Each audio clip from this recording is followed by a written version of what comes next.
नक्षलवादी घाबरले आहेत हे मी म्हणत नाहीये, तर नक्षलवाद्यांच्या एका पत्रकाद्वारेच ही बाब समोर आली आहे।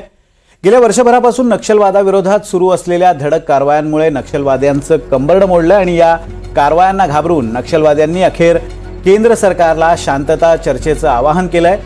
2 दिवसानंतर केंद्रीय गृहमंत्री अमित शहांचा छत्तीसगड दौरा आहे। मात्र या दौऱ्यापूर्वीच नक्षलवाद्यांच्या सेंट्रल कमिटीच्या अभय नावाच्या प्रवक्त्यानं तेलुगू भाषेत एक पत्रक प्रसिद्ध करत शांतता चर्चेची तयारी दाखवली आहे। गेल्या 9 महिन्यात केंद्रीय सुरक्षा दलांनी विविध चकमकींमध्ये तब्बल 183 नक्षलवाद्यांना ठार केलंय। तसंच प्रदीर्घ काळापासून छत्तीसगड, तेलंगणा आणि महाराष्ट्राच्या सीमा भागातल्या घनदाट जंगलांमध्ये ठाण मांडून बसलेल्या नक्षलवादाचा मार्च 2026 पर्यंत बीमोड करण्याची घोषणा केंद्रीय गृहमंत्री अमित शहांनी काही दिवस अगोदर केली होती।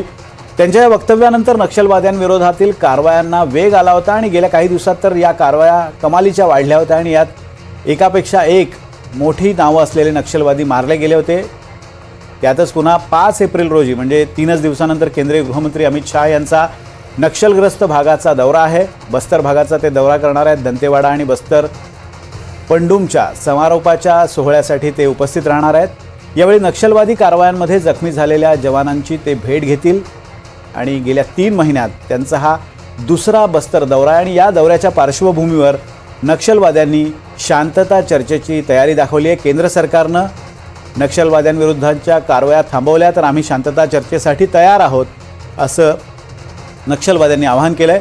24 मार्च रोजी हैदराबाद इथं आमच्या संघटनेची एक बैठक झाली। या संघटनेच्या बैठकीत आम्ही चर्चा केली आणि कोणत्याही अटींशिवाय शांतता चर्चेसाठी पुढे जावं आणि वाटाघाटीनंतर युद्धबंदी जाहीर करावी अशी चर्चा झाल्याचं या पत्रकात म्हणण्यात आलंय।